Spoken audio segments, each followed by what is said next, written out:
नमस्कार शेतकरी बंधूंनो, मी ज्ञानेश्वर चिकणे. आज आहे 1 मार्च 2026. तर मान्सूनचा अंदाज, मान्सून 2026 कसा राहील यावर्षी. आता मान्सूनला अजून 3 महिन्यानंतर मान्सून येणारच आहे. मान्सूनची सुरुवात होणार आहे आणि आपल्या शेतकऱ्यांचं प्रत्येक लक्ष आता मान्सूनकडे लागलेलं आहे. कारण मान्सून ही आपल्या जीवनभरणाचा प्रश्न आहे. मान्सून हा पूर्ण एका वर्षाचा अन्नधान्याचा आणि व्यवहाराचा सुद्धा हे आहे. मान्सून जर चांगला झाला तर शेतकरी आनंदित होतो आणि मान्सून अधिक किंवा कमी झाला तर शेतकरी थोडेफार त्याच्यामध्ये शेतकऱ्यांमध्ये संकट ओढले जातात.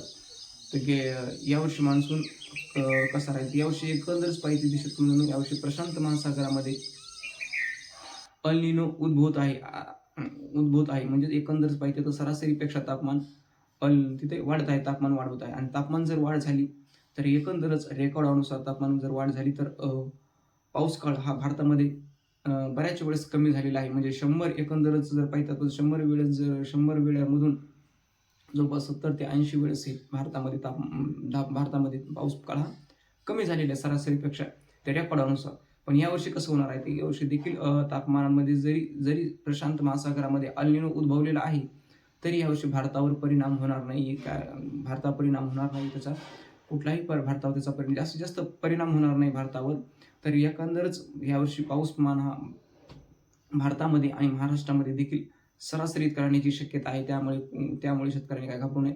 पण पावसाचं मापक जे आहे ते पाऊस हा काही भागामध्ये म्हणजेच 10% भूभागामध्ये पाऊस हा थोड्याफार प्रमाणामध्ये सरासरीपेक्षा थोडा कमी येऊ शकतो.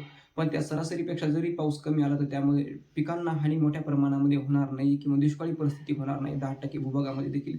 आणि 10% भूभागामध्ये देखील 10 ते 20% भूभागामध्ये पाऊस हा सरासरीपेक्षा देखील अधिक होण्याची शक्यता आहे. त्यामुळे एकंदरच पाहिजे तर पाऊस हा राज्यामध्ये सरासरीपेक्षा अधिकच होणार आहे आणि त्यामुळे शेतकऱ्यांनी घाबरायचे नाही. आणि एकंदरच जलाशय सुद्धा राज्यामध्ये सर्व जलाशय भरणार आहे. त्यामुळे सुद्धा शेतकऱ्यांनी घाबरायची गरज नाही. जरी एखाद्या भागामध्ये 10% भूभागामध्ये थोड्याफार प्रमाणामध्ये पाऊस काळाची कमतरता थोडी म्हणजे पाऊस काळ कमी पण ते असे पिकाला ताण पडेल असा पाऊस मोठ्या प्रमाणामध्ये दुष्काळी परिस्थिती होईल असं होणार नाही. आणि जलाशय भरणार आहे त्या भागामध्ये देखील. कुठल्याही भागामध्ये यावर्षी अशी दुष्काळी परिस्थिती निर्माण होईल अशी स्थिती नाहीये. कारण यावर्षी देखील सरासरी इतका आणि पिकाला पोषक असा पाऊस पडणार आहे. तर काही भागामध्ये अतिवृष्टी सुद्धा होईल. यावर्षी देखील अतिवृष्टी पूर परिस्थिती सुद्धा होणार आहे आणि यामध्ये सुद्धा शेतकऱ्यांच्या काही पिकांचं नुकसान होऊ शकते. ह्या वर्षी देखील परिस्थिती तशी ओढणार आहे. गोदावरीला देखील यावर्षी साधारण पूर येतील. गेल्या वर्षी महापूर होता 2025ला. यावर्षी पूर परिस्थिती निर्माण होणार आहे. तसे बऱ्याच भागामध्ये सुद्धा यावर्षी पूर परिस्थिती निर्माण होते आणि अतिवृष्टी देखील होणार आहे यावर्षी. आणि खंड देखील पडणार आहे. म्हणजे बघा एकूण सर्वच यावर्षी पाहायला मिळणार तुम्हाला. खंड ऑगस्टमध्ये सुद्धा यावर्षी खंड पाहायला मिळणार आहे. गेल्या वर्षी ऑगस्टमध्ये खंड नव्हते, यावर्षी ऑगस्ट महिन्यामध्ये खंड पाहायला मिळणार आहे. आणि दुसरी बाब म्हणजे यावर्षी काही भागामध्ये कमी वेळेमध्ये जास्त सुद्धा पाऊस पडणार आहे. त्यामुळे सुद्धा शेतकऱ्यांच्या पिकांचं थोड्याफार प्रमाणामध्ये नुकसान होऊ शकते अशी परिस्थिती राहण्याची शक्यता आहे. एकंदरच मान्सून हा समोर राहण्याची शक्यता आहे यावर्षी.